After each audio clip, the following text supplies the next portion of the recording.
Hello, and welcome to the Sunday Pub. If you're here for the first time, I say it every time, and I'm probably saying it for people who are here for the millionth time. But this is a bookish nerdery chat and reading sprints where I invite a random group of people every week, other booktubers and friends, and we chat about whatever the hell we want to. Not only, but mostly books. Actually, not only, but probably more than books, everything else. And it's something I look forward to every week. We have an awesome group of people joining in the chat every week. Pretty regulars, generally. Rikert, good to see you. Alicia, good to see you. Peter has become a very regular. Nice to see you. Marianne and Osa, good to see you both. And this week we've got one of my favorite booktube ladies there is. It's Evie. You're muted, I think. Can't hear you.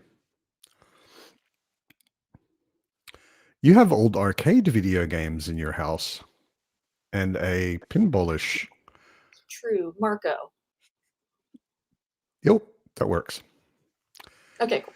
I can Apparently it defaulted to a weird microphone, but hello everyone. Hi, Matt. Okay. Hi, Evie. Speaking of my favorite booktube ladies, we've also got Tori. Hello. And Derry. Hello. And my favoriteest booktube lady, Joe. I was wondering where that was going. You can always depend on it going somewhere slightly insulting when I'm talking to one of my favorite people that I know can take it. It's kind of like baseline Australian. Like age has blunted all of my sensations, so yeah. Go ahead. Take your shot. Can absolutely beat you up and you won't I have notice. calluses over all my feelings. That's kind of depressing when you think about it. It's a little sad. That's what makes it funny. Yeah, okay. That is true Australian, yeah. Yeah, that is true Australian. Insult your friends and depression is funny. Hi, Brian. Whoops, Brian. And Brian. Mitch. Is it Mitch or Munch? Because it's Mawunch. Munch. It's Mitch. I'm pretty sure the it's one Mitch. in the name makes me Yeah. think it should be Munch. Yeah.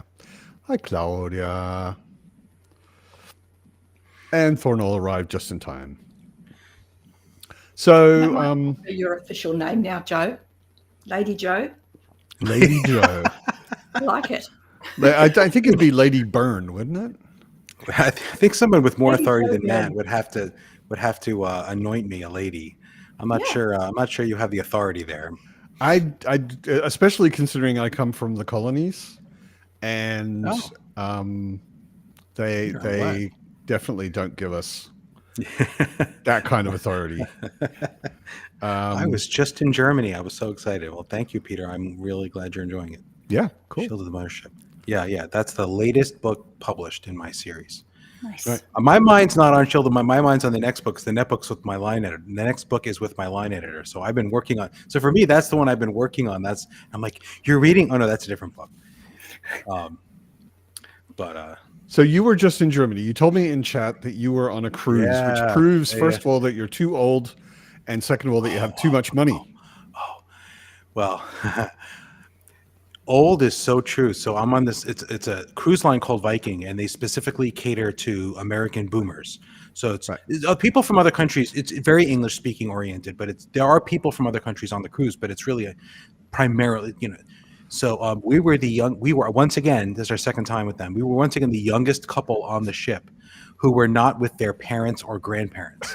Like no one under 18 is even allowed. They don't allow kids. Like you can't bring your sub-adult. It's really, I mean, it's smart. They're aiming for a very particular demographic, and we found that our tastes align with that demographic. So, and it's a demographic with a large population. That's why they're called boomers, and a lot of them have a bit of money. Yeah, that's the trick. It's a relatively expensive cruise line. We chose it originally because it went to a place places we wanted to go that most cruise lines don't go, which was Scandinavian countries. That was the first time. This time we were a European river cruise, which other people do go there, but we got really hooked on their. It's a very sort of luxurious, like really good service and like really good food and like everything's low key. The funny part is the first time we did a Viking cruise, I don't know if you know, they have these excursions you sign up for, like little tours on shore, right? And each one is rated like a certain number of hours and a certain cost and a certain difficulty level. And I went on this one and we level, yeah, because it's like, well, think about it. Yeah, did they make you climb or? Well, some cruises will. You'll be like rock climbing might be one, right? So like if you're not comfortable doing that, you wouldn't sign up for a rock climbing expedition. Sure. So that's what that's supposed to mean. So we assumed that's what it meant, So we're like, well, let's not sign up for any ones that are difficulty level like 2 days in a row. And then we realized that no, they're talking to 80-year-olds with canes, right? Their difficult, their high difficulty level means there might be like 6 steps in a row. You can't make it in a wheelchair. Yeah, no, but that is like, to be fair, that is what they're doing. So then we realized, we can do the difficult ones even 2 days in a row. Like it's not a problem because we're in our 50s. We're not. Right. We don't have any mobility. It's just like we could do these all day. So it's kind of funny to see that to realize that we were not looking at this right. Anyway. Right. So I was in Regensburg and Passau, in the middle of the which. 2 cities I'd never really been to or knew much about, but they were quite interesting and had some absolutely beautiful architecture because neither one was completely leveled in World War II. Yeah. Yeah, it makes a huge that's difference. the trick. That's basically the one difference between all interesting cities in Germany. In Europe. Yeah. Yeah. Darko! Oh, Darko. How you doing, man? Darko! Hey guys. You would all not believe how long I've been inviting this man. And he's been turning me down. He's always got something better to do than come to the pub. But I keep trying just in case, and here he is. He's not wrong, Matt. Let's be honest. Of course. If I had something better to do, you think I'd be here? This is Appreciate true. the persistence. Usually let us down to sleep. So, Yeah. Mhm. Good to see you, Good to man. see your faces. You too. Yeah. Been a while, good to Darko. see you. It's been a long time.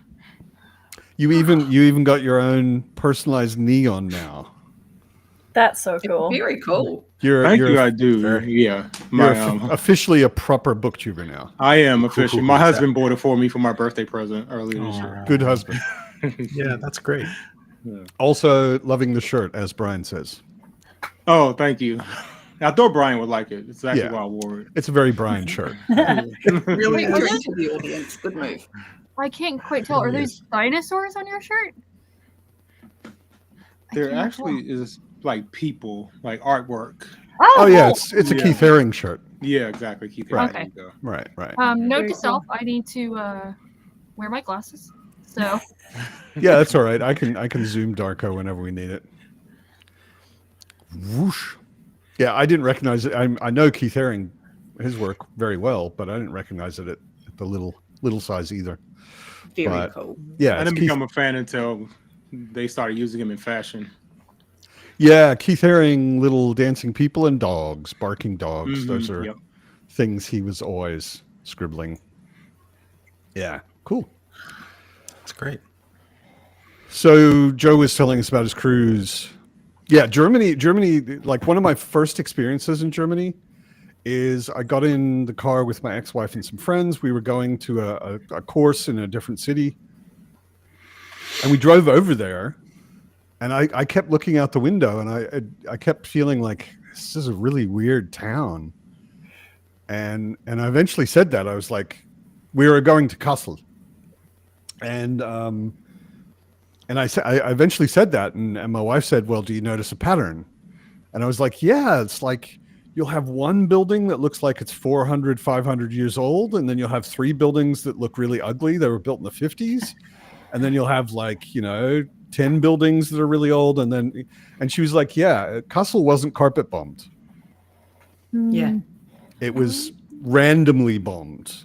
Hamburg, like they set the entire city of Hamburg on fire, the Allies, when they bombed it. It's kind of a famous thing called the Feuersturm. And they set the entire city on fire. And there's like I don't know, like maybe 10 building area in town that is the pre-war buildings, and everything else was gone. But Hamburg was rich, so they developed a new architectural style built with bricks, and they built. It's kind of it's actually a known building style in Germany called Hamburger Backstein, Hamburg brick. And they built really nice buildings with brick. But in Kassel, they didn't have any money. So they built really ugly, like the ugliest 50s buildings you can imagine, right next to these beautiful, like 300-year-old, gorgeous old buildings. It's really weird. Yeah, every country you go to, there's this whole region of the city that's like, this is from the occupation from the Soviet times. And it's like these really ugly, blocky apartment buildings. And like the 2 blocks over, there's this beautiful ancient architecture or whatever. Yeah. The Soviet, the communists didn't believe in maintaining that. One really interesting thing was we were in Budapest at the end, and they are renovating some buildings that were destroyed to their original look. So they have this Gothic-looking church that's new, but it looks like it did 200 years ago or whatever. Okay. And that's rare. We don't see that here in America. America doesn't look back. America doesn't. Well, we don't have any, 200-year-old churches. There's not that much back to look. Rebuild. There's not much back to look. Yeah. Yeah. But most other cities, you don't. If you see an old-looking church, it is an old church. But in Budapest, they actually spent the money to make them look old, look the way they used to, not look old, but look the way they used to, which is really interesting. So that also changed. That changed a lot in Europe. Like if you went to Italy in the 70s, everything was falling apart. Yeah. It just looked awful. And just like everything looked awful. The amazing sculptures by Donatello, Michelangelo, and so on that stood outdoors looked awful. Yeah. And at some point they realized, if we preserve all this and make it look really nice, lots of people will come to our country and spend lots of money. Yeah.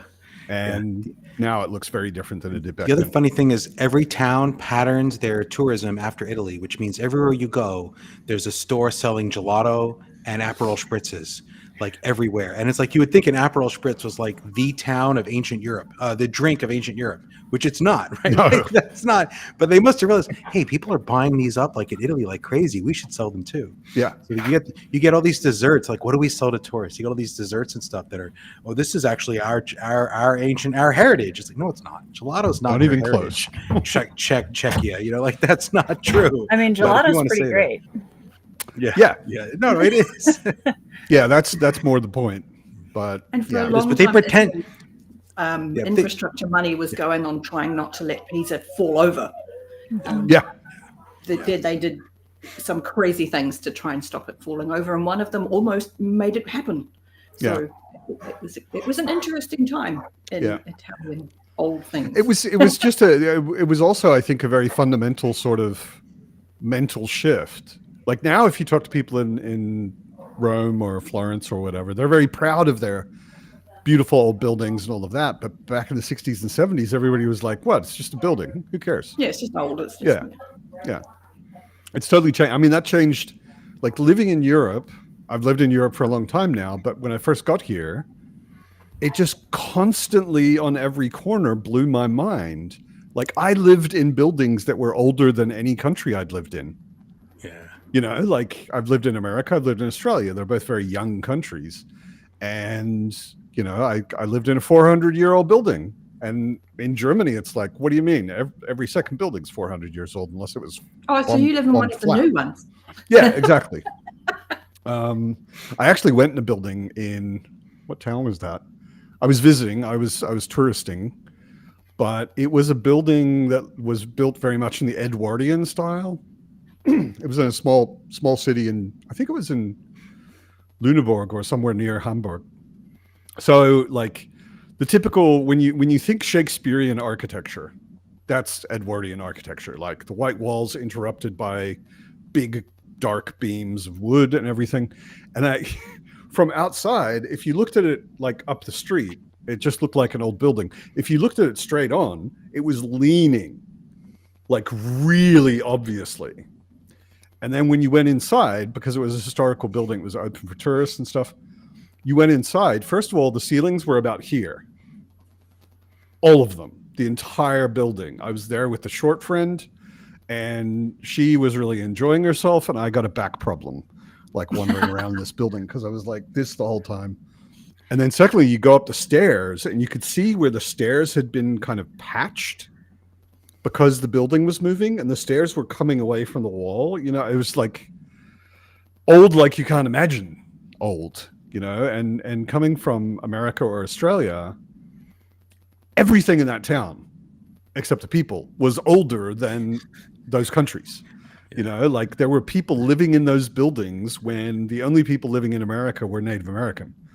It just like recontextualizes so many things. It's really odd. Like I live in a really young area because my building was only built in the 1920s, still before the war, but only in the 20s. You know, yeah. Only Cool. 100-year-old building. Yeah, exactly. Only 100 years old, and it's like I've got a friend who knows a lot about architecture and how cities are planned and stuff. And whenever I'm moving, I always go and visit the place with him before I sign the contract, because he knows like there's going to be problems in the building or this area or whatever. And he looked at the building and he was like, "Yeah, 1920s." If you looked at the inside of my flat as an American, you would think it was much older than that, because it's got all sorts of like the ceiling has all sorts of plaster molding decorations, and you know it looks like it might be older. But he just looked at the front of it and he was like, "Yeah, it was built in the 1920s. It's pre-war. It wasn't damaged during the war, you know." But yeah, the war is a constant sort of historical fact of life in a way. In Europe, definitely. And in some parts, it's then a question of specifying which war.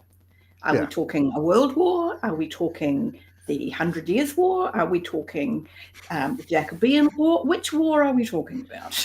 Yeah. In Hamburg, it used to be that you would occasionally get these radio alerts that Hamburg is built on a really big river, the Elbe. And you'd get these radio alerts that all the bridges on the Elbe are closed today because they found a bomb in the river. You know, and it's a pretty big deal to like take a really large bomb from the 1940s out of a river without exploding it. If it's still live, who knows? Might not be, but you know, they would find bombs pretty regularly. Yeah. Also, City turned 400 years old during COVID. Celebrations had to be postponed. Yeah. I just try not to think about it. Same with me and 50. I was gonna say we all skipped a birthday during COVID. Yeah. So. Pretty much. I skipped numerous things during COVID. When I turned 50, it was very sad. We had to celebrate our 50th birthday together by ourselves. Yeah.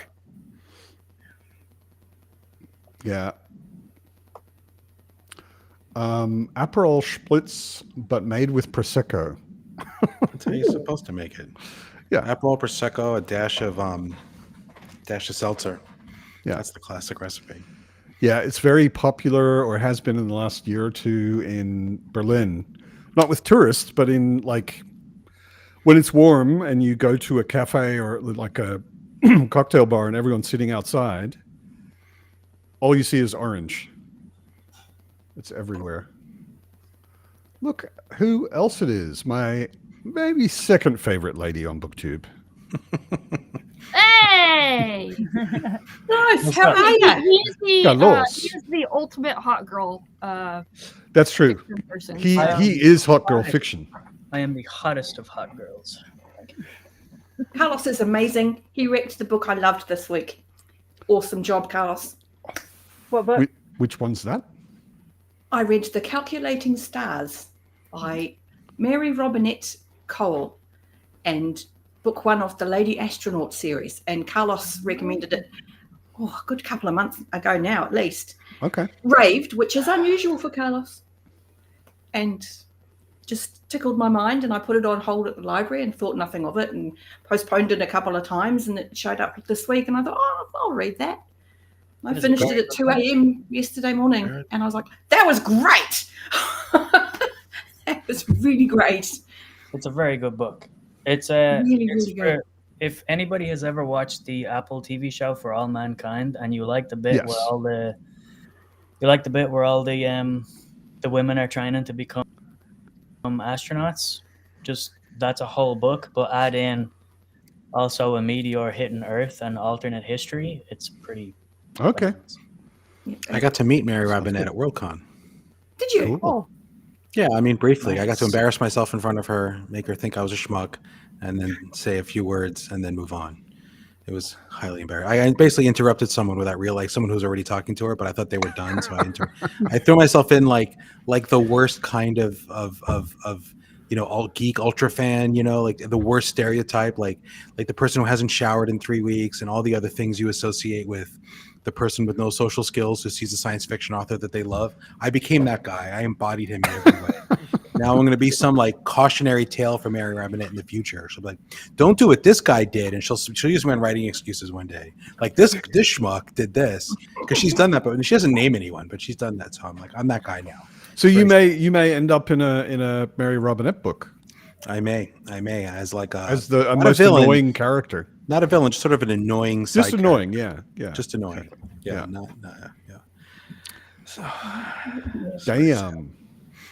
Yolanda put that on Anita's radar too. Yeah, it's really good. Yeah. Like it just hooks you immediately. Okay. It's like, what? We're in it. We're doing the thing, and it's exciting, and it's life-threatening, and it's like, oh, okay. And So Derry, can we by this can we deduct that you're having better luck reading new books these days? So Malazin's not too far into your future? Oh, good question. You can, in that I'm not as frightened of Malazan as I was sort of this time last year. And that's like, okay, the horizon is getting closer with that. I feel it's almost time to try. You're on the other side of the world, but you know that there are many of us who would give you big, warm Malazan hugs to encourage you. Oh, when I start Malazan, I will be kind of sharing it with the BookTube world as a whole and going, okay, this is me reading Malazan. These are my thoughts as I go. Help. I can't wait. I feel like a Malazan hug is not a good expression. Like, I'm not sure what that means as opposed to a regular hug, but it feels like it would involve something uncomfortable. It does feel Really weird. uncomfortable. When you Something say it, ugly. like If you've read Family's Advice, it's definitely like talk the younger got a Malazan hug, and we don't want to give we don't want to give Derry Yeah. one of those, but No. yeah. Also, like, this isn't anything spoiler, but I'm currently reading House of Chains, and like one of the characters talked about, because Erickson loves potsherds. It's a joke at this point with Yeah. everybody that knows. Potsherds and ochre. And he's like walking across potsherds in bare feet, and I was like, Wouldn't that Ow? hurt? Yeah. Right. why? Yeah, Although he's a Malazan character, of course he's got leather feet. of course. Yeah. Yeah. Tough as. Oh, they do a lot of walking. So Anita this week, beat also to it, or Aslan, because it's usually one of them that ask, and Aslan's not here. What are you all reading? Empire of the Vampire, Nice. because book 3 comes out Nice. in a fortnight or a week. Not long, so I Cool. have to hurry up. I am reading the penultimate story from Fresh Dirt from the Grave by Giovanna Rivero. And then I will be switching to a little-known author named George R.R. Martin with Game of Thrones. Whoa. Isn't he that fat guy? Yeah, he really the likes trains? trains. Yeah. trains. Fat guy with the little hat? Yeah. Yeah. Conductor hat. He's the guy who wrote It's not a Something. conductor hat. It's a Greek fisherman's hat. He doesn't wear a conductor hat. Conductor hats are blue and white striped, Yes. Fair. which I only know or care about because my dad had a weird affectation that whenever he went sailing, he would always wear an actual conductor hat.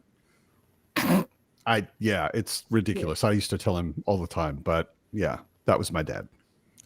Anyway, what's everyone else reading? Anyone? I'm I'm reading reading Name of the fourth fourth reread of Name in the Wind. Oh, Wow. actually, There we go. Darko, a lot of people don't seem to realize how cool this is, but you might be aware of how cool this is if you're reading Kingkiller for the fourth time. Mhm. I had a tack set made. You know, tack, the board game in the Oh yeah. in the. It's a weird thing that Patrick Rothfuss met a guy named James Ernest, who's a game designer, and James Ernest said, "So explain your game to me." And Rothfuss was like, "I didn't really write the rules. I just sort of wrote fiction around the game." And Ernest was like, "Well, I could create a game for you that actually exists." And it's kind of become an underground board game thing. There's actually a TAC Association of America that organizes tournaments and stuff. Really? Never Yeah. even heard of it. Didn't Yeah. even know it existed. Yep. And it's Wow. actually, I mean, if you like board games, for me, it's the best abstract board game I've ever played. Abstract being like chess or checkers or backgammon, or, you know, one that don't have a story or theme kind of attached to them. Yep. Okay, now I'm very interested.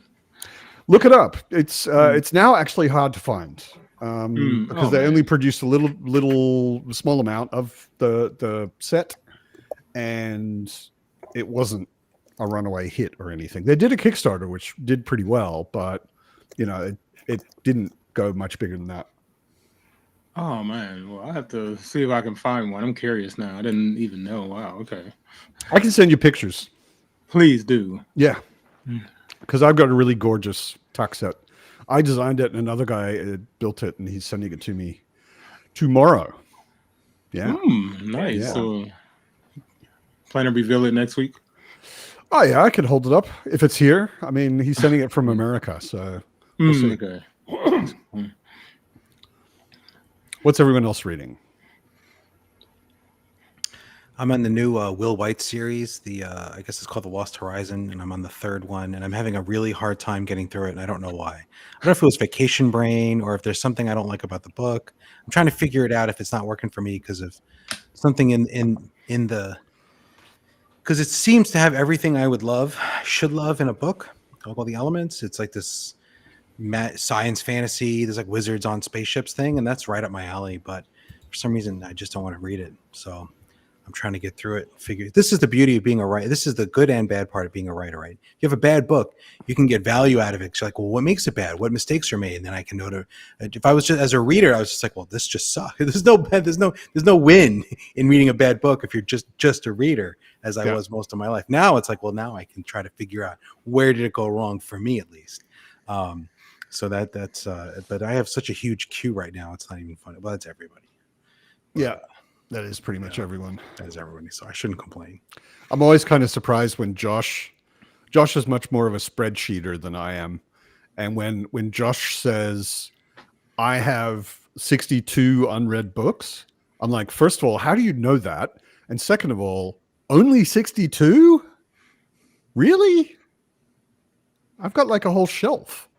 I cataloged all my books, all my unread books, and by the time I was done, I already had more that I needed to add on to, and I was already, I'm not gonna update it. I don't care anymore. So it's already outdated. So yeah. I was Josh kind of lucky There's an in that infinite number. back before I had many physical books. I had like a dozen physical books. Everything was digital, so I just downloaded what I owned into a spreadsheet, added the physical ones, and I've kept up with it when I buy stuff. And I don't actually count. Well, I mean, I could, but I don't. I don't count the ones I haven't read individually, but I give myself a percentage at the end of the year.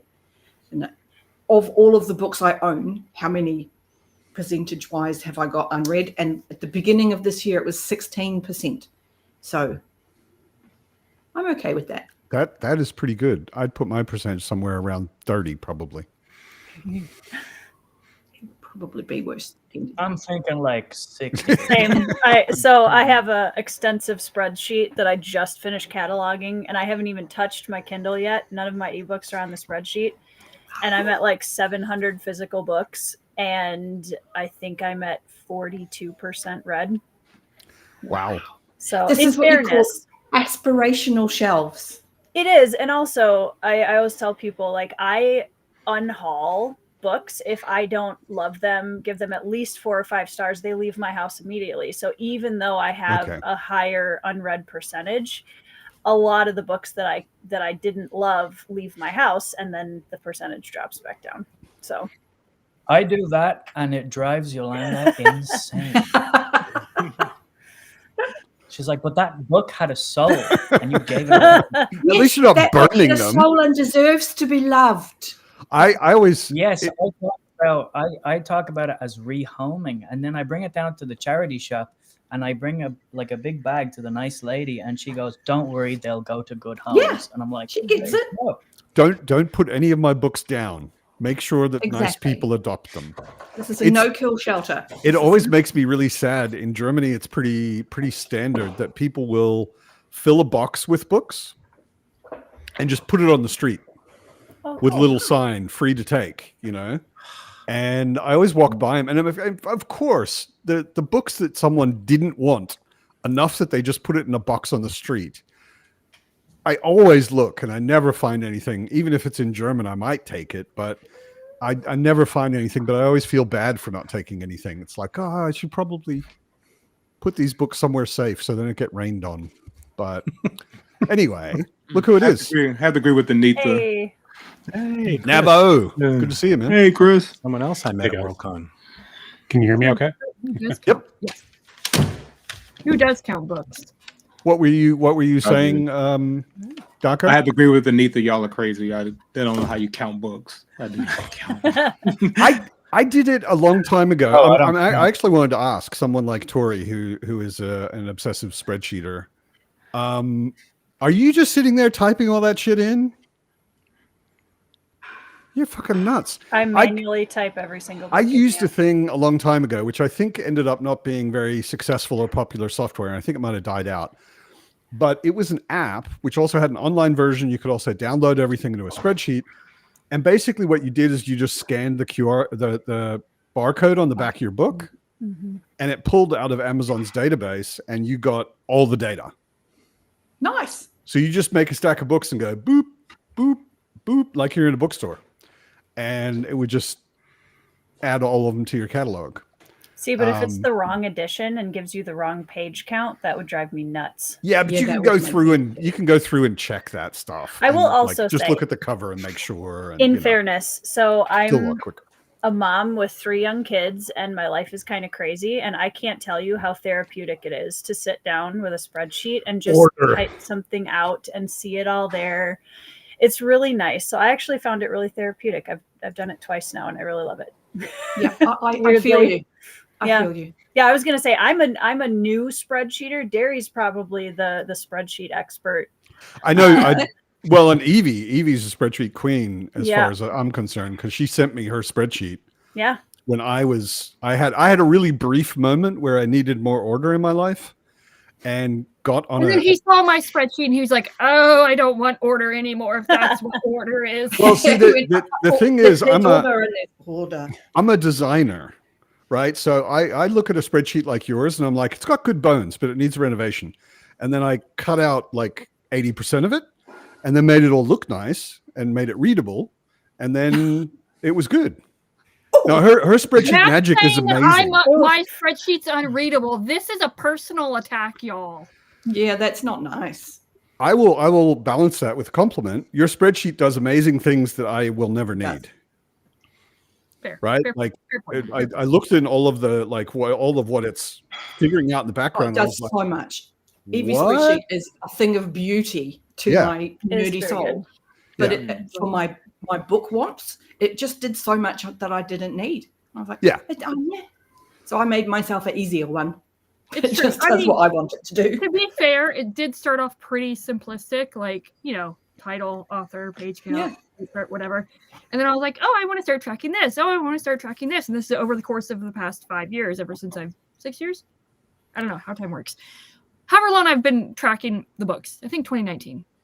Yeah, so 6 years. Over the past 6 years, I've been adding columns of like, hey, I want to start tracking this. So Evie's spreadsheet even tracks Beauty. which other authors the author has slept with and how many times. It's true. It's true. It's like I'm like that Charlie Day. It's Always Sunny. You're the meme. You're the. Yeah. How do you know how many times?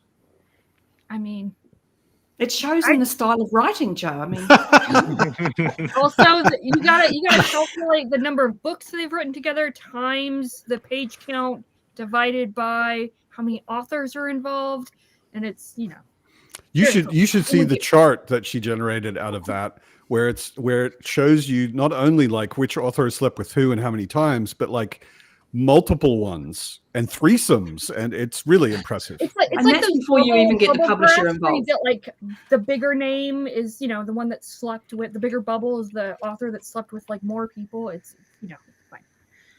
Yep. It's a mighty beast. If I wanted to track all of that stuff, I would definitely use Evie's spreadsheet, but it was a bit much for me. But it gave me a really good start, and it showed me how to calculate some things I wanted to calculate. Yeah.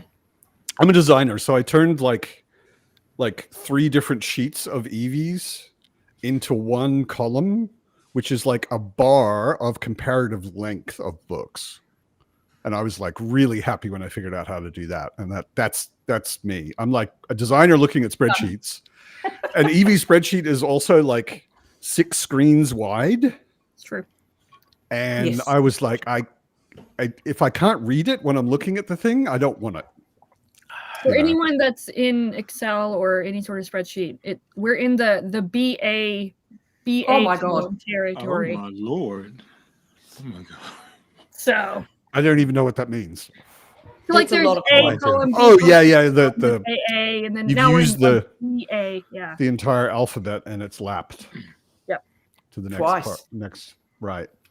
That's Yeah, a lot. no, it was. I'm a budget guy in the federal government who manages like tens of millions of dollars, and my spreadsheet isn't even that long. It's insane. But you're probably not tracking who has slept with who in the government. No, I'm not doing all No. that. Yeah. That's someone else's job. It's in the office next Not door. yet. Yeah. That's when it gets tricky. That's when it really gets tricky. Yeah. But we didn't. I don't think we. Derry, did you say what you were reading? I know you said you finished the Mary Robinette Cowell, but what are you reading I'm now? actually reading Empire of the Vampire again. Oh, yeah, that's because She did say. Carlos just didn't did- say, yeah, in and Navo joined after I asked. So, what are you guys reading? I am reading The Passage by Justin Okay. Cronin, Nice. which is extremely good so far. And I've been dipping in and out all day of some various bits of nonfiction, just reading chapters here and there. Broadening the mind. Yeah. Yeah. Cool. What about you, Nonfiction, The Nava? world building is terrible. Yeah, so unbelievable, these things that happen. I mean, that kind of dystopia just doesn't happen. I mean, come on. Right. Right. What about you, Navo? Oh, reading's been slow for me, but I've been reading Swords Point by Ian Nice. Kitchener. Oh, nice. Yeah. That's been some- unlikely ever pushed back TBR. Like I want to read it so bad, but I always find other shiny things to read before it. So tell me Yeah, that you love I've it and been then getting into like older. I've been getting into like older titles lately. So like stuff from the 80s and 90s, and just like you said, Evie, like a lot of the stuff that's been on my back burner for ages. So yeah, it's very good. It's very low fantasy. I would almost call it like Guy Gavriel Kay kind of thing. It's very like it could easily fit in like some alternative historical fantasy kind of setting kind of thing. the way that I've heard people describe it, and it's I would argue it's also kind of similar to Guns of the Dawn by Adrian Tchaikovsky. It's a Sunday pub. We have to mention Adrian Tchaikovsky. But it's We like already mentioned Malazan right in the first couple of minutes, so it's we're true. good. Now we're But good. I've heard it described as a fantasy of manners. Would that be accurate? Yeah, I would say that's Fantasy pretty of accurate. manners. Okay, cool. I like that. I'm reading. I'm not actually reading the 99% Invisible City.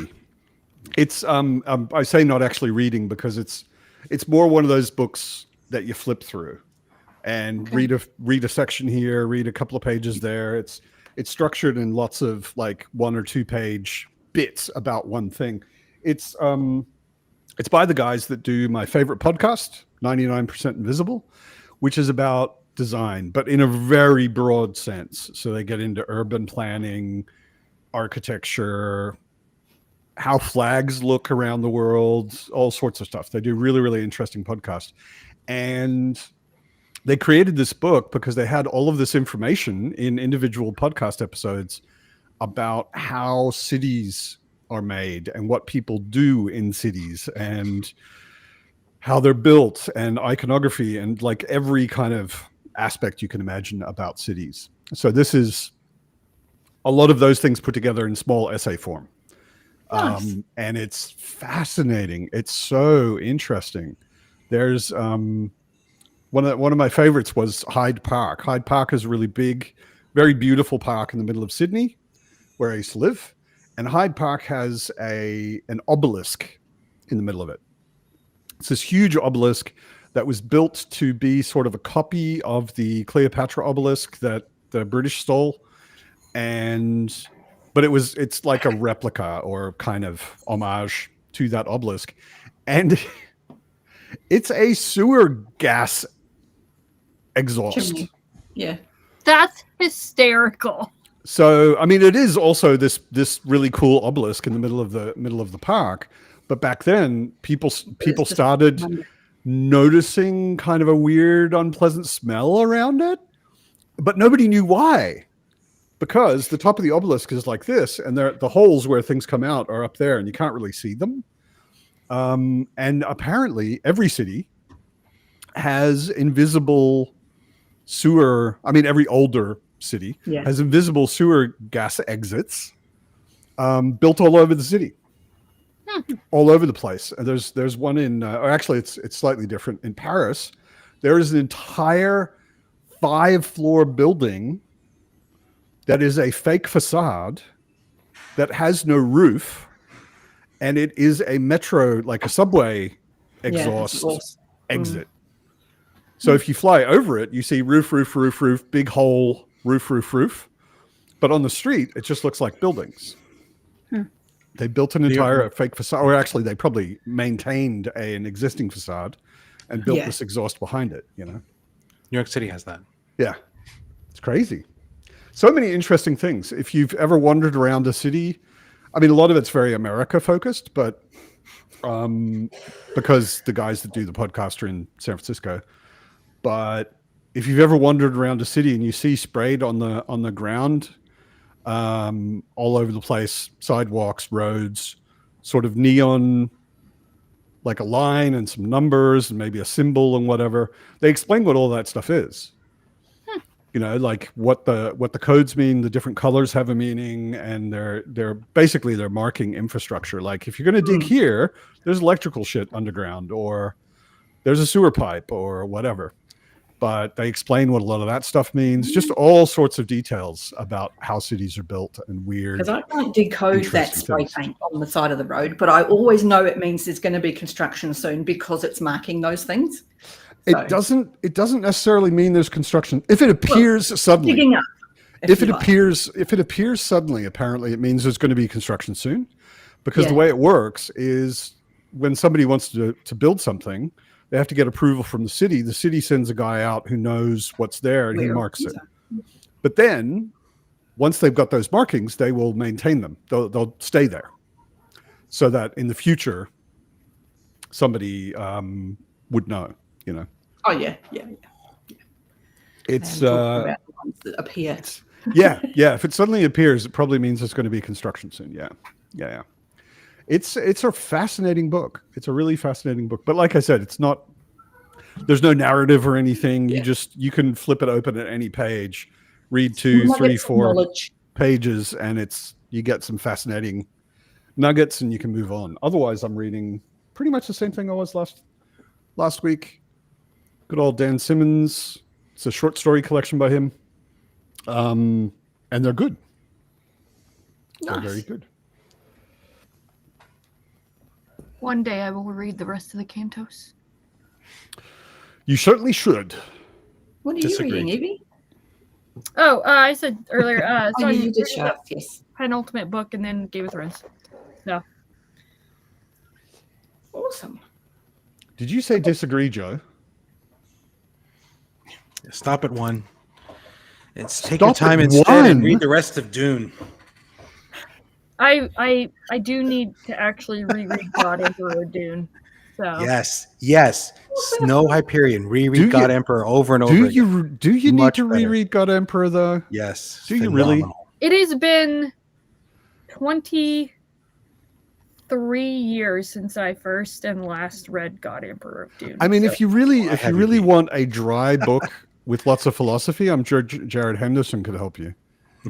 But you don't need to reread God Emperor. I mean, I remember loving it when I first read it. Mind you, I did too. I'm kind of joking just to get back at Joe. No. Yeah. Did we find out what you were reading, Tori?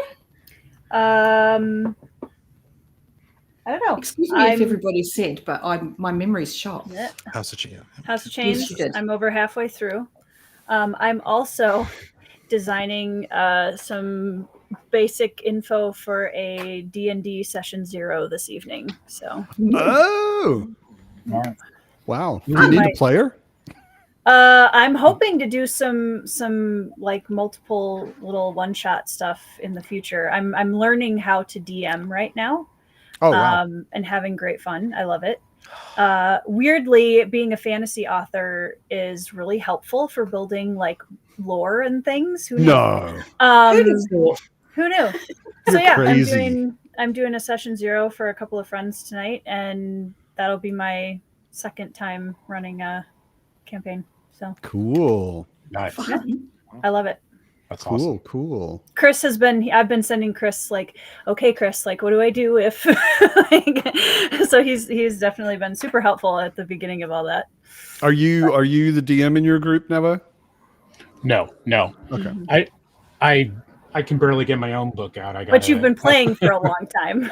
So you know a lot more than I do. Yeah. But yeah, I've been playing forever, and I mean, today was a offshoot because our DM called off last minute, so finally got to do one of these. Matt, I know you've been.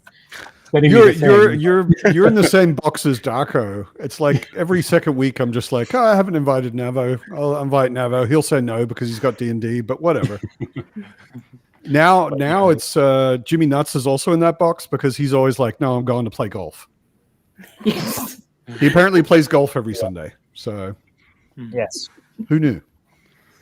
And he looked like such a nice boy. But yeah. He got in with the bad crowd. I mean, Yeah. Oh, they call him Jim. Oh, They call him Big Jim. Big Jim. At least they haven't started calling him James. it's on the horizon, I think. If he plays enough golf, they'll start. They will. Yeah. It's a bad crowd. Yeah. Apparently people agree about God Emperor. No, I always tell people that there are only 4 Dune books. Shut up about anything else. And they are not a series. Not really. Because every one of them is so different. I mean, there is kind of a story running through. I know. But they're just so different from each other. Like if you give someone Dune and say, here's God Emperor of Dune, read that too. It's like they so don't go together at all. But yeah. But they're both good.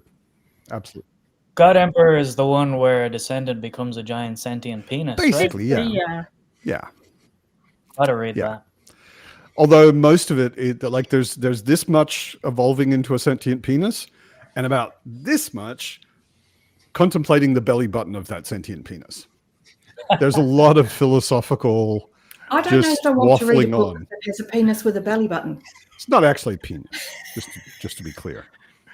It's a sandworm. But I just wanted my own Duncan Idaho so bad when I read that. I was like, I need my own set of generational clones to manipulate. That just sounds like so much fun. You wanted your own Duncan Idaho? I really did. That I should named be I named major characters in all my early books Duncan. That should have been the title of the book. My own Duncan Idaho. My own private Duncan My Idaho. own private Duncan Idaho. Exactly. Yeah. Yeah. No, Dunk is cool. I like Jason Momoa a lot, but I was pretty disappointed when they cast Momoa as Duncan Idaho. That Agreed. seemed pretty off to me, but it could just be my memory and my imagination. I always imagined him being quite slim and like wiry fit, not like monster fit, you know? Yeah, I mean, Momoa's a brick house. He's huge, you know? He's a big boy. He's anything but slim and wiry, you know? Yeah, he's a Pacifica. He's a big boy. Yeah. He was great on Stargate Atlantis. Never saw it. He was a baby He was. in He Stargate was. Atlantis. Wasn't he also on like Baywatch or something too? Was he? Briefly. Okay. I did not know that. Oh yeah, he was very young on there. I remember him. He was like a kid in Baywatch. Yeah, he sure was. Oh, okay. Yeah, He had short hair. It was he weird. did. And clean shaven. Mhm. He was a baby. I think the TV series of Dune is so underrated. I think that. Thank was done you. so Thank well. you, Chris. Thank you. The new recent one Oh wait, hold Well, on. or the old one? well, Dune there Prophecy. The there was sci-fi a series? remake with James. What's his McAvoy. name? Yeah. Yes, Conway. thank you. I feel I don't know. validated. I thought it was well done for TV, and even for their budget, I'm sure it was probably hard to do special effects, but I think they did really well with like the worms and a lot of that. I think it's underrated. I liked it better than the movie, honestly. Thank you. Oh my Okay. god. Thank you. Chris, I'm gonna DM you and just thank you again. Evie, how do you feel about the Dune TV series? I think it's great. I I mean, was- it's I was not kidding. perfect, but it's great. It's fine. So when you say better than the movie, you mean better than David Lynch movie or better than the new movie? Better than well, I mean, visually, the new movie was great. Yes, it was beautiful and all. It had a but much bigger I think budget. for its time, the TV series, I don't know. I thought it just did better with the characters and all that.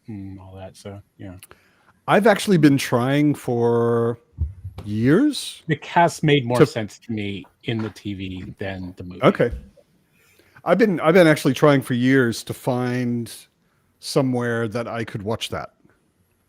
And like it doesn't stream anywhere in Germany. I just like I don't know where to find it. I might have to buy DVDs if I really want to see it. I'm not even sure I can get those here. But I keep hearing from people like you that it's actually pretty good. Although it doesn't look very good because it's it doesn't. Low No. budget. It's the But- Sci-Fi Channel before Yeah. it was Yeah. Yeah, rebranded even to SYFY Sci-Fi. Yeah.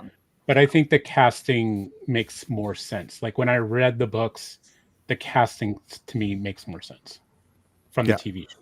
Yeah.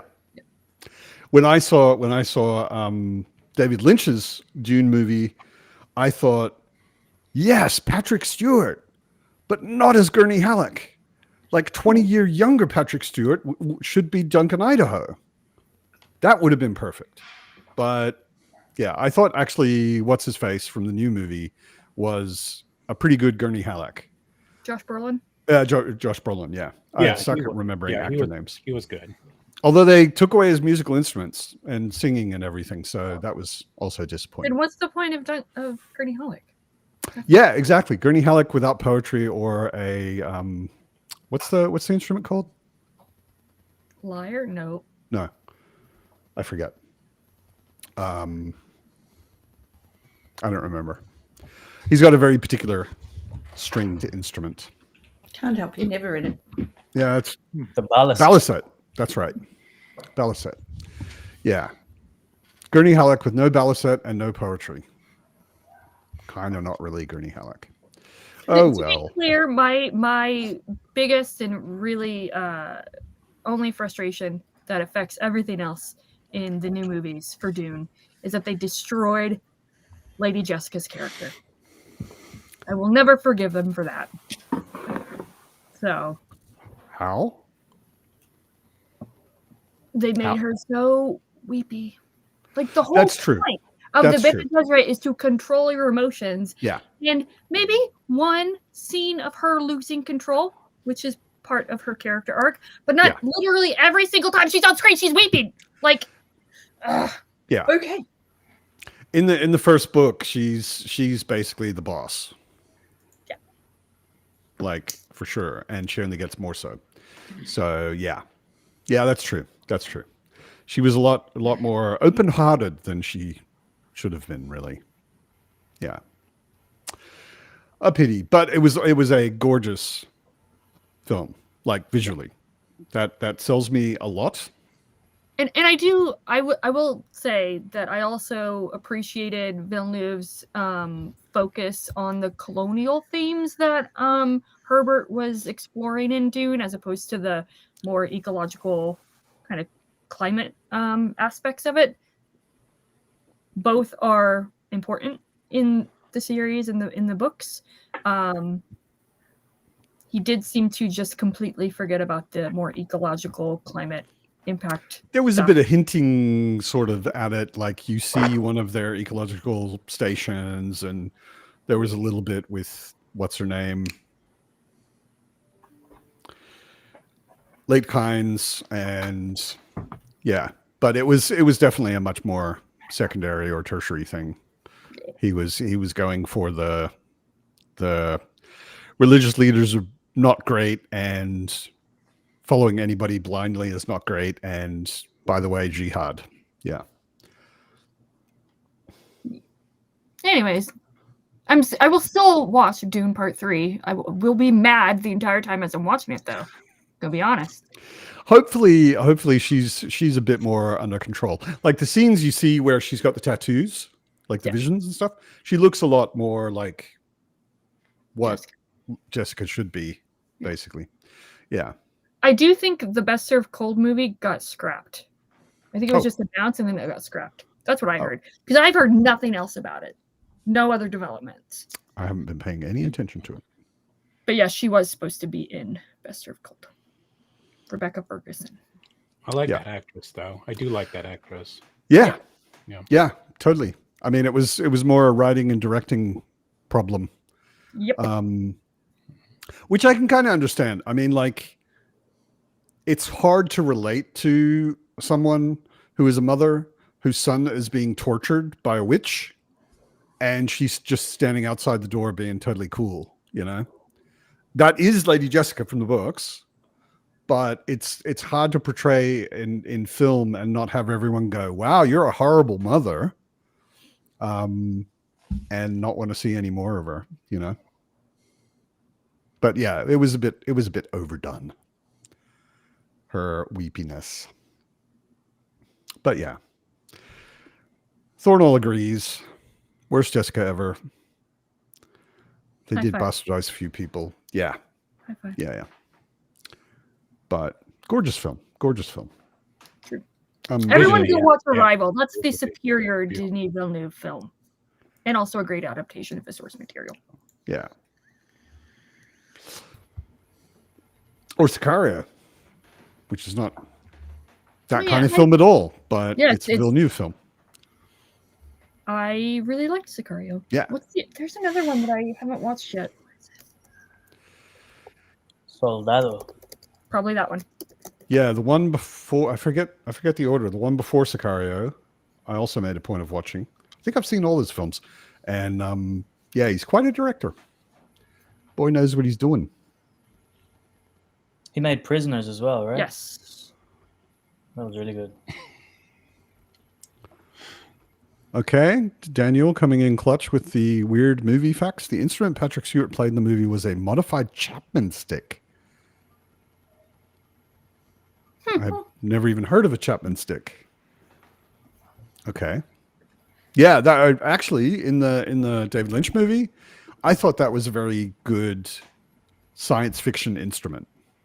You know, it looked weird enough but relatable enough that it was clear that it was a stringed instrument, but it was clear it wasn't one of ours. You know. Gee, thanks, Belltube. Finally. He's waiting to get that bell notification now. Yeah, you've got to earn that. You have to go through years of BookTube to earn Brian's trust. Yeah, that's my 3-year BookTube gift, I guess. Yeah. So, Khod, we do not speak about that movie. It does not exist. Wait, what? Rebel Moon. Never heard of it. Yep, exactly. It is so bad. Oh my God. What I always wonder is if Zack Snyder hadn't been killed in a car accident right after 300 came out, he might have had an interesting career. I mean, think of all the interesting movies he might have made and how wonderful they might have been. But unfortunately, guy got, this horrible accident, wouldn't wish that on anybody. But here we are. He only made 300 and then died. Yep, pretty much. Yeah. Rebel Moon, I was really open. Like the idea behind Rebel Moon, or the sort of backstory, is Zack Snyder pitched Disney a Star Wars film, and they said no. And he was like, "Well, I'm going to make a Star Wars film my own, without mentioning Star Wars." And in the first 5 minutes, when the long sort of cylindrical spaceship came out of the vagina-shaped portal in space, I was like, oh, okay. That's A choice. That's really okay. And then the introduction of the main character it's this woman standing in a field, totally sexy, sweaty, spreading grain in the field in ultra slow motion for feels like 10 minutes. And you're like, what are we doing here? What the? And then there's the sort of implied almost gang rape where 4 or 5 soldiers are starting something with a little girl, like a 12-year-old, 14-year-old or something. And I'm out. And then the sweaty heroine from the field comes in and ninja kicks all of their asses. And I turned it off. I was just like, I'm not even going any further than this. This is so bad in so many different directions. I do unbelievable like slow-mo, though. Oh my Maybe God. I should give it a try. I like slow-mo. Oh wow, okay. The extended cut has so many boobs in the first 10 minutes in a battle scene. You sold me, Pete. You sold me. Okay, now I need to Doing it up on reevaluate the whole thing. right now. Maybe it's actually good. Slow-mo and boobs in the same. I mean, come on. If Pete, they are slow-mo boobs. Then, no, it's so bad. It's so bad. Unbelievable.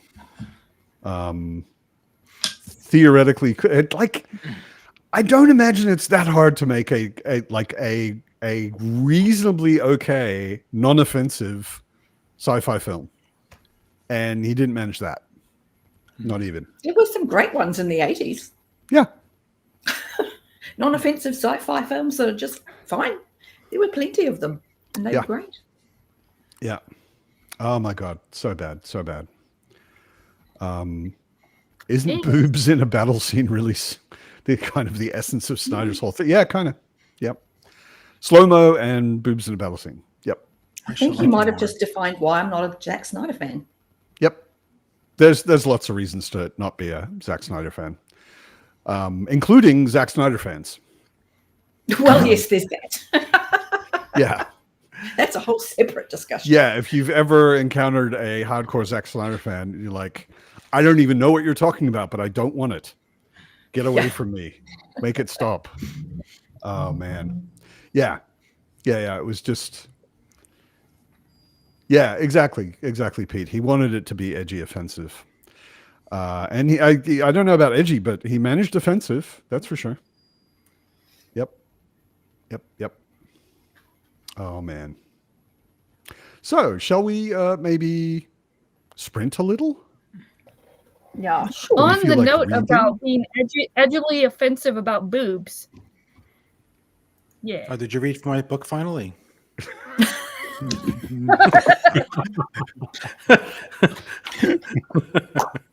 you didn't sell me like use this as a selling point for Wistful Ascending? Shit would have shot straight up.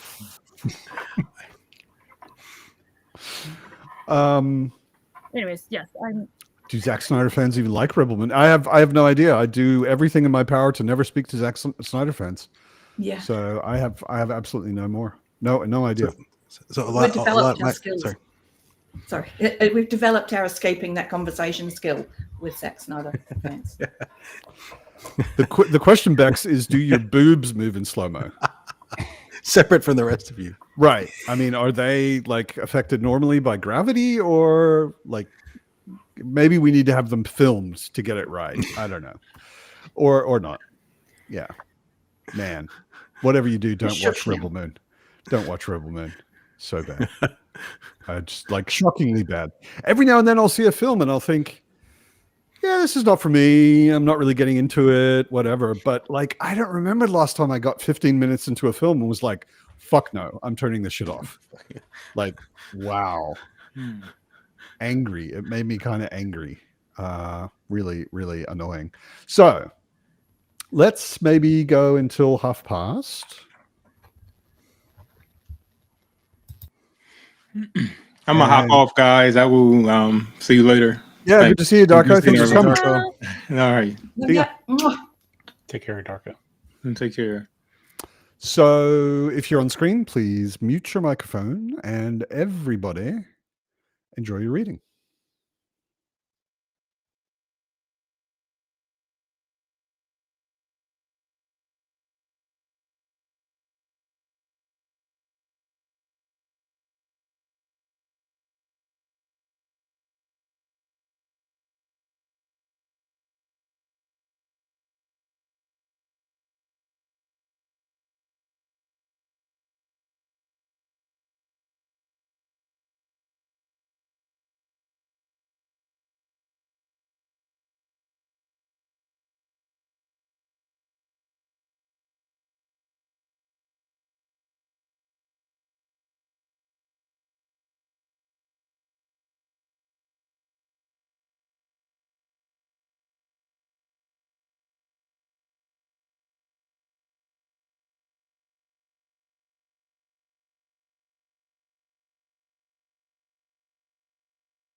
Hello.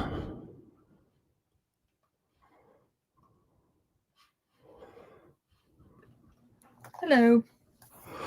Hello.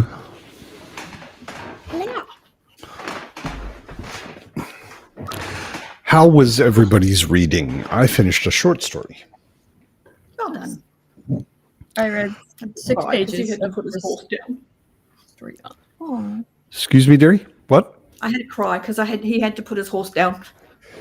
I had I don't really cry when I read, but I had an emotional moment. It was a very sad short story.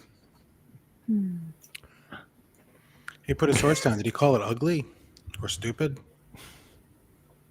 But, Slow. If only it had been verbal only. Because it was sad. Sorry, Anitha. I really don't know a way to come back from a sprint without shocking people. I used to just go, "Hey, everybody," and of course that was shocking out of the silence. But now I try and do my deep, slow, calm voice and say hello, which doesn't sound like it should be shocking. But Anitha jumped out of her chair, literally, not figuratively. I think you should do exactly the opposite and scream. Ah! At the top of your lungs. Yeah. I refuse to visit the pub again if you do that. Stop reading. Yeah, we'll see. I will continue to endeavor not to shock people who are deep in their books. Kahod is reading Kafka. I've never read any Kafka. Anyone read any Kafka? Yeah, I've read Metamorphosis. It's I've good. read the Metamorphosis and the Trial. Right. Metamorphosis can be summed up in I am bug. let's say 2 sentences. Work is horrible. I am bug. I think I remember that from a review you did. Did you do a video where you talked about Metamorphosis? Yeah. I think I might have Yeah. said that in a video. Yeah, it's a memorable phrase. Work is horrible. I am bug. Yeah.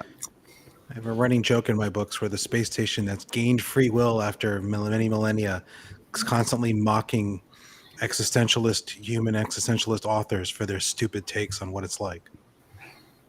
So I got like a little Kafka joke in there. I figure if you're going to have superheroes punching spaceships, men punching spaceships, you got to have jokes about Kafka somewhere in there. Of course. There's a Venn diagram of audience overlap there somewhere. Yeah. Yeah. Unfortunately, like my sales tell you how big that overlap actually is. Yeah, I think the Venn diagram is kind of like Kafka fans and Men Punch Spaceship fans. It's kind of like, I'm not sure they actually touch. Yeah. Mitch, no spoilers, please. Although I am like 400 pages ahead of you. I think. Oh, okay. He says enjoyed it. So you haven't finished it, but you're not enjoying it. Carlos. I am about 400 pages in. I'm loving it. Oh, okay. Mitch is just being Mitch. Okay, yeah. Mitch does that. Mitch is mitching. Yeah. Yeah. Mitch is Mitching. Oh, Britton is here, and he's been missing you, Carlos. Hey, Britton. Hey, yeah, we haven't been making videos. I've been busy trying to buy a house, and it's some positive updates this week, but still we have no confirmation. Oh, really? So next week we're hoping. We'll see. Look, But I won't be talking more about it until it actually happens. We won't jinx it. Fair enough. Yeah. Yeah, it's one of those really, really big things, and kind of understandably, when you're doing a really, really big thing, people are hesitant and change their minds. And if you're selling, of course, you want as much money as possible, and it's tricky. We are lucky that the person we're buying from is, well, typical of the housing crisis in this country, and I'm sure most countries now, as a landlord who has multiple properties and doesn't need this one anymore. But it works in our favor because they don't live in the place, so they can wait a little while for them. But those huge landlords also don't have any pressure to sell. Yeah. You know, it's like the whole thing's a long-term investment. If I sell it in 5 years, that's fine. You know, so it's hard to push them. Yeah. Yeah, my landlord. I mean, I live in Berlin, and you don't buy anything in Berlin. Like, you move out of Berlin if you want to buy something. Yeah, Dublin's getting there. But like, well, first of all, it's almost impossible to actually find anything to buy if you wanted to in the city, because like I live in a building that it's 2 sides, each floor has 2 flats, and it's 5 stories, so it's 10 flats, and almost all of the buildings in Berlin are like that. They're like 8 flats, 10 flats, whatever, and almost all of them are owned by one person. Right. And I don't want to buy a building with 10 flats. I might want to buy a flat, but I can't buy a flat, like, because nobody's selling a flat. They're selling a building or 5 buildings with 10 flats each. You know, my landlord, may she rest in peace. She died last year. She was one of these crazy.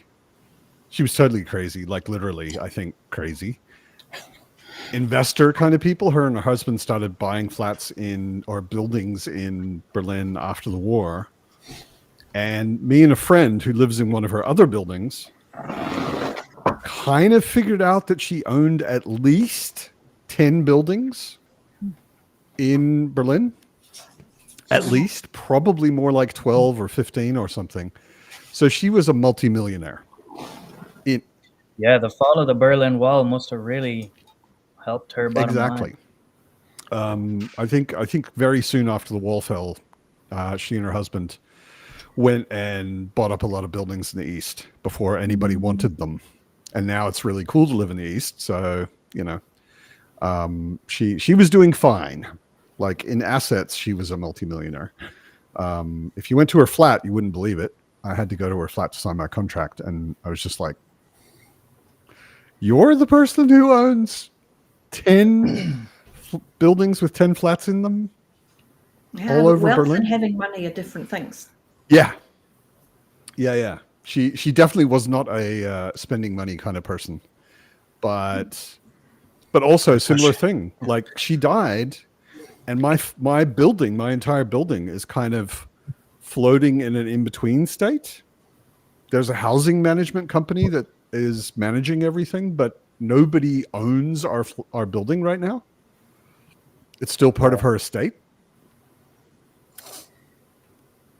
Are you paying rent? I'm paying rent, of course. Yeah. No, nobody's going to allow you to not pay rent. That doesn't happen. But it just goes to an account in the building company, and they will then, in the future, give it to whoever ends up inheriting or buying the building. You know. But it's no rush because it's all investment kind of stuff, you know.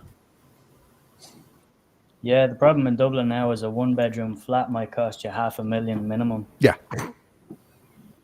Minimum. Are you guys moving sort of out of town a little bit, or what are you doing? A little bit. We're moving basically just north of where I grew up. So I grew up in the inner city, which is technically not, I'd say it's probably on the border of what we would call town, like the city. So sort of, I guess, city inner part. And then there's the suburbs. We're sort of the first row of suburbs around the city, I guess. So not too far. In a city suburb. Yeah, it's about 20 minutes from the river, which is the kind of central dividing line. Yeah, and Dublin's not that crazy big. Like if I wanted to buy anything anywhere near Berlin, I would have to move to somewhere where I would be an hour and a half with public transport away from anybody I know. Yeah. You know, like Berlin it's not a really full city. It's not very dense compared to other places, but it's really spread out physically. Yeah, it's very, very sprawling. And like the border of maybe I could think about buying something is about an hour and a half from here. Yeah. Yeah, we also don't, the government doesn't necessarily invest in any other cities here. And it's also a big it's the big thing about the reunification of Ireland is that we'll then have Belfast and maybe things will diversify a bit. But basically, Ireland right now has like half the population is in and around Dublin. Sure. You know? Yeah. I noticed that when I was there. Like everywhere I went felt like small villages almost. And Dublin felt like, oh, okay, this is a small city, you know. Mm-hmm. Yeah. Come to New York State. Yeah. New York's I always think of like almost everywhere I've been and New York. You know, New York is like so totally its own thing. Yeah. It's so different than everywhere else. You know, even big cities like Berlin or London and New York are maybe more similar to me. But even Paris also has a totally different feel because it's full of French people, you know, and they do French things the way French people do. Yeah, exactly. A friend of mine used to always say that Switzerland is the most beautiful place in the entire world if only it wasn't full of Swiss people. You can say that about most places. I mean, you know. Also very expensive. Yeah, Switzerland is crazy expensive. Although, I mean, that's to the advantage. I used to live very far in the south in Germany, in Bavaria, and I had friends that lived in the town I lived in who worked in Switzerland, right? Because it was like, 45 minutes across the border kind of thing. And they worked in Switzerland, but they lived in southern Germany. You going? Yeah, I'm gonna drop. So Yeah, Evie. Cool. See you, Evie. Good to see you. Yeah, my Bavarian living Swiss working friends were like the best earning people I knew because they were earning Swiss money and paying southern German prices in a small town, and that was a really good deal. Made me almost want to work for Swiss Airlines. Not really. That's where they worked. But yeah. I was waiting for that to happen all over the tech industry, for everyone to sort of move to, because if you make, like, if you work for like the New York City tech industry, you can make New York City tech industry money, but you can live in a small town like where I am, which everything is like half the price. Yeah. You can have a much higher standard of living, and instead the overlords seem to just be more and more determined to make everyone come to the office for reasons that make sense to nobody. Yeah, it's very frustrating because they're putting huge pressure on me to come in every day. It's like a 2-hour commute. And I'm like, well, I'm not doing that. But they want me to come in. But the people I answered to were in London. They're like a guy who works with me quit. They're replacing him with someone in Atlanta. And I'm like, you want me to come in, but everywhere I turn, everyone I interact with has to be hundreds of thousands of miles away. This makes no sense. Like, I can make phone calls from home. There's a spreadsheet somewhere, Joe, with your position on it. Yeah. And to the right of it, there is a column that is rent. And you cost rent for them. So you better damn well use the physical space that they're paying for you to be in. I actually don't have a desk. You don't have a desk? I don't have a desk. Yeah, no. So if I go I have to go in tomorrow, and I'm going to have to basically look for someone who's taking the day off and steal their desk for the day. But you have to go into the office and squat, basically. I have to squat in my own office. The only upside is they have one of those snack rooms with those huge tubes of like cashews and like almonds and like pistachios with the dial in the bottom where you open it and dispenses into a little cup. So every time I go, I have to see how many cashews do I have to eat to make up for the $48 train fare I paid to come in today. And like, you can just take a big Ziploc bag with you. Take a really big bag. Just turning the knob. They tell you not to do that, and they supposedly have cameras, and it would just be the dumbest possible reason to lose my job for like stealing cashews from they also have the really fancy coffee machines. You put a long bag in your sleeve and keep it under the cup that you put under the thing, and then no one would know. If I had that kind of talent, I would have a better job, I think. I used to do that in university. We didn't want to go to the general cafeteria where everybody ate. Mm-hmm. My mate and I that I shared a room with, we had a little hot plate and little fridge and everything in our room. So we used to go in there with big Ziploc bags and just dump cereal in multiple Ziploc bags and then take it back to our room. And it's like, we don't even have to get out of bed. I can reach the fridge and the cereal from my bed. So just have breakfast in bed anytime we want. To be teenagers again. It's weird. I mean, it still hasn't, I guess, completely normalized, but it's really weird the effect that the effect on work that COVID had. Because I was also like, even though I work in the tech industry, I always, other than a couple of freelance jobs, I always worked in the town where I lived, in an office that I had to go to every day. No matter how good the internet was, that was just how we worked. And every now and then you could ask, and if you had a nice boss, he'd be like, "Yeah, no worries, work from home on Friday, but you're working, right? You're not taking the day off. You're working from home on Friday, and this is not a normal thing. It just happened occasionally." And then as COVID was happening, like at the beginning, I was working in sort of a boutique design agency, one of those hip sort of Berlin things. We were still going in every morning.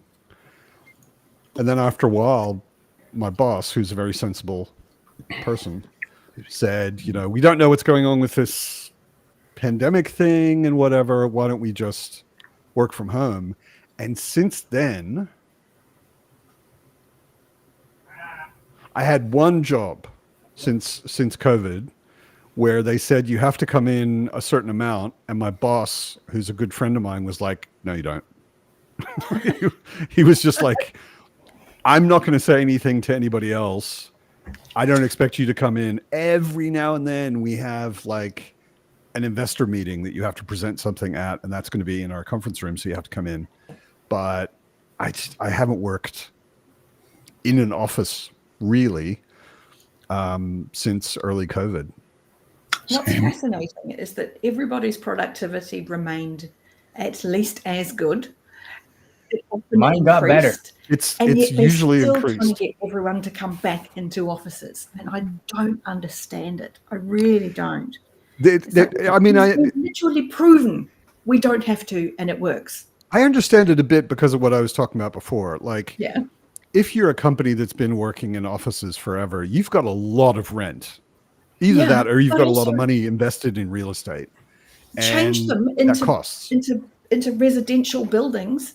And bang, now you're landlords of people paying you money rather than you're paying money it's just, I mean, that's the epitome of Seattle right now. It's Amazon with their giant campus downtown, just building after building. I mean, even before COVID, a lot of these high rises that Amazon built and purchased, only like a third of them were full. I guess they were planning to rent them out maybe to other businesses or other companies. But now Amazon is making it mandatory for employees to come back. I no longer work with Amazon. I'm freelance at home. So I, like you, Matt, I work at home and just do it from there. But, everyone has to come back to work. But apartments and all that. So they're building this link station that, this like train station that is connecting to all the smaller cities, because Bellevue is also expanding into Amazon. Amazon is expanding into Bellevue across the lake, and then Microsoft is over there as well. So you have all these companies, and nobody wants to come back because they realize I can do this at home, and I'm more productive at work or at home because I'm more comfortable at home. And I'm not being interrupted the middle every 5 minutes. management can't, because they can't pretend they're doing something unless they are overseeing bodies in the room, and they're the ones who are driving this, right? They want us to sit there under their eyes so they can feel like they're doing work, when a good manager doesn't need to do that. It's industrial age thinking. Well, it's the realization that an entire segment of any industry doesn't need to be there. Yeah. Because middle management is exactly that. It's padding. It's just a layer between the people who make decisions and the people who do the work. Yeah. Yeah. Again, Yeah. smart companies are going to go, well, if I no longer need management, well, then that's a saving too. So, hello. One of the companies I worked for a few years ago, after the pandemic, it's an academic publisher with like 300-year history, Mhm. and they own it. Like they have this huge building, 5 floors, and all sorts of nice stuff in there. But they also got to the point, especially with our team, because we were like the digital team, we were all like, fuck no, I'm not coming in. I don't care who tells me I have to come in. There's absolutely no reason I have to come in. Our team, communicates with each other much more than every other team in the building, Mhm. because we're not in the office. That's And right. we miss contact with people, and we have agile processes. So we talk every morning, at least, all of us. And we talk constantly throughout the day. And the company eventually got it that a lot of people just weren't coming in, didn't want to come in, were constantly complaining if they had to come in. And they were like, okay, we're going to rent the first 2 floors of the building. Yeah. So there are other businesses in that building, which never happened in the history of the company, because they're just like, we don't need all of this space anymore. And that's smart, like adapting to it. But a lot of companies refuse to, because they have this control, this industrial age control mindset. I noticed people are just more productive during our COVID time. We were on Zoom. People were punctual because you just turn on your flipping camera and you're That's there right. You didn't have to catch at a work. train. Or Whereas, people trying to come in to Seattle, and Joe, you were there recently. You've seen our traffic. I mean, getting around is not easy. So you get to work and you're like half hour late because of traffic jam, like every single day. And it's even simple things like stressed, you haven't done anything yet. Even simple things like at that job specifically, when everybody stopped coming in, when we made it kind of official, we don't really go into the office. Like everybody sleeps more. Yeah. Because it takes an hour for me to get to that office, which means I have to get up an hour earlier. Like I can just sleep more and be better rested and more relaxed, And it was, I mean, I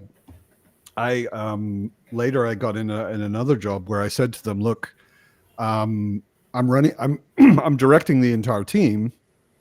First of all, I don't need to be here. My team is going to talk to me online. I'll come in really occasionally. And second of all, I'm not working 5 days a week. Like I've seen how most of the people in the company work. I will be as effective as them on 4 days. Yeah, with less time.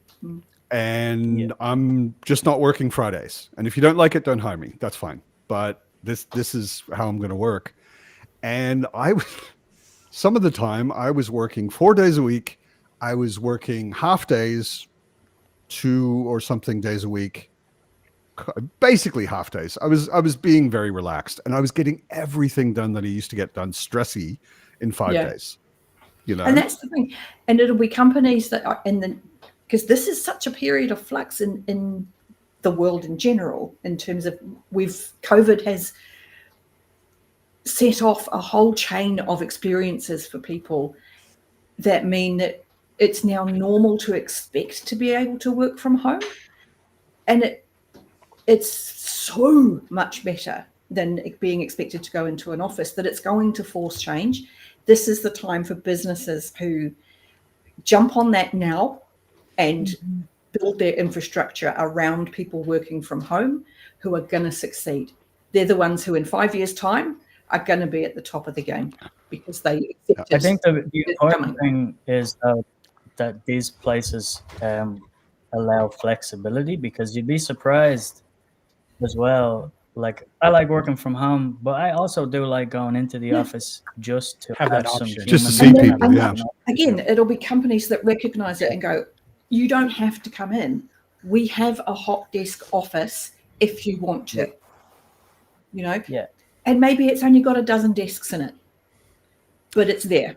Like I don't have a very strict thing. They say come in 3 days a week. Typically I go in 2 days a week. But they offer that flexibility, and we go in, and then there's one day where you get to see people in person, you get to talk shit out, real time without having to log into Zoom. Everything feels a little more real than it does over Zoom. And then if you kind of set your week up and you have your tasks and whatever, you do that the rest of the week at home because it's easier. Then you've got people who have kids who can't work at home and they go into the office 4 days a week, but they have the flexibility to do that. And also, I mean, I would love to see more companies actually trust that their employees are humans who are not idiots, and let them organize themselves a bit more. Like in this boutique design studio, we all kind of got to be not great close friends, but we had a very friendly atmosphere and we liked hanging out with each other. And before COVID, we used to like spontaneously, hey, let's go out for beers after work or whatever. Once COVID started, we instituted a thing that we did once a week, and we would do it 3 times online, and then 1 time everybody has to come in the office for it. And it was purely social and personal. Like it was organized differently by different people all the time, but we did one thing that was kind of a game. One person has to bring 10 photos and show them to everybody else, and everybody else guesses what's going on in the photo, who the people are, what the situation was. And it was hilarious. Like, people were coming up with the bizarrest, stupidest stuff, and it was a lot of fun. And then we would come into the office and we would do something that was actually a bit more work oriented, but it would be like, I'm a real typography nerd. A lot of designers are not. A lot of coders are not. So I did a presentation on the history of typography and why typography looks the way it does, and that kind of thing. Went into metal type in the past and how digital type developed and all this sort of stuff. So somebody would just sort of share knowledge on something work related, but there would be beer and snacks, and we would hang out in the physical space with each other a bit, and then otherwise we would do it online. And it was something that really made us work better as a team, constantly. And I always, for years, I've sworn to my bosses, I'm like, no, we are taking time in work time to do something like this. Because when you have a problem, or when some other idiot you work with fucked up, and you remember having a beer with them. Yeah, makes it. And you remember a funny situation because of their holiday pictures or whatever, then it runs smoothly. If you don't really have any connection like that to them, they are just the idiot that is ruining your day, and fuck them. Like it really changes the way a team works together. I'm all of this talk, I'm starting missing working. I still don't have a job. I'm looking, but it's difficult right now around here. I'm between, but I got my writing to keep me going. So yeah. I got plenty of completely non-productive video games to keep me going. So I'm entertaining myself right now with Helldivers 2. So I'm in the middle of about 6 different projects at home, and because I haven't worked for years with my brain. But I'm very much in that kind of, I don't actually feel like doing any of them. I've got knitting over there, and I've got a jigsaw over there, and I've got a table I'm rebuilding over there, and I've got stuff I've got out so I can bake over there, but I don't have any eggs, and I've got just stuff everywhere that I'm halfway through. I just don't feel like doing any of it. And yeah. I've also got this keeping me busy. Oh. She hates it. She hates it. She's like, stop it. She hates being handled. I'm getting her to the point. I've been doing it sort of consciously recently, just to try and get her used to it. I'm getting her to the point where she doesn't instantly completely lose her shit when I put her on her back, like in my lap, because I have to do that to cut her claws. Yeah. Right. And I'm just trying to like, it's okay, just lie on your back and stroke her stomach a bit, which she actually likes. And then, like this morning, I realized when she woke me up that she clawed me, and I was like, oh, you've got claws again. Okay, it's time. I put her on her back and stroked her stomach, and she lay there totally quietly. And then I reached over and got the clippers, and she lost her shit so much she almost dislocated her own shoulder. Yep.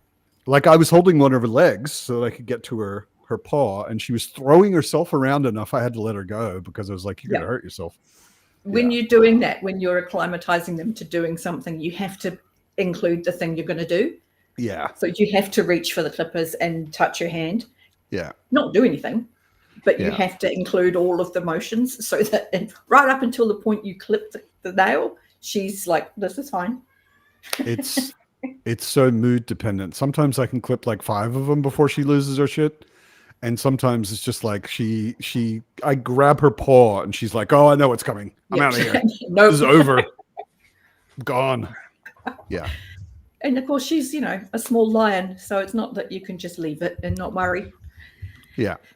Yeah, exactly. I mean, Carl. if she weighed 2 kilos, none of this would be a problem. She weighs fucking 7 kilos. So she throws herself around. It's very noticeable. Yeah. Taking off, Joe? Yeah, I have like laundry to do if I'm going to get to work tomorrow. I'm actually thinking myself as well. It's 10 Ring here. the bell. Yeah. Ding, ding. I think it Time to go might home. be last call. You don't have to go home, but you can't stay here. Nice to see everyone. Thanks for coming, Joe. Good to see you. Thanks for having me, Glad to guys. finally make one mess. Glad you got Great. your Thank you, glad Chris. you got your book Carlos. turned in. Glad you had a great cruise. Good to see you, Nevo. Thank you. Sorry your D&D didn't happen, but good to see you here We got to instead. see you. Good to be here. All right, Yeah, take it it's a easy, pleasure. Thank you, everyone who turned up on screen. Thank you, everyone who turned up in the chat, as always. It's a highlight of the week for me. Hope it is for you too. Yes, that is a fucking leopard, pretty much, except a long-haired leopard, which is the other problem. I like she drops a kitten's worth of hair every week and does not get smaller. I do not understand how that works. It's not physics. Anyway, everybody have a great week. Have a wonderful week of reading, and I will see you next Sunday. Take it easy, everybody. Thanks.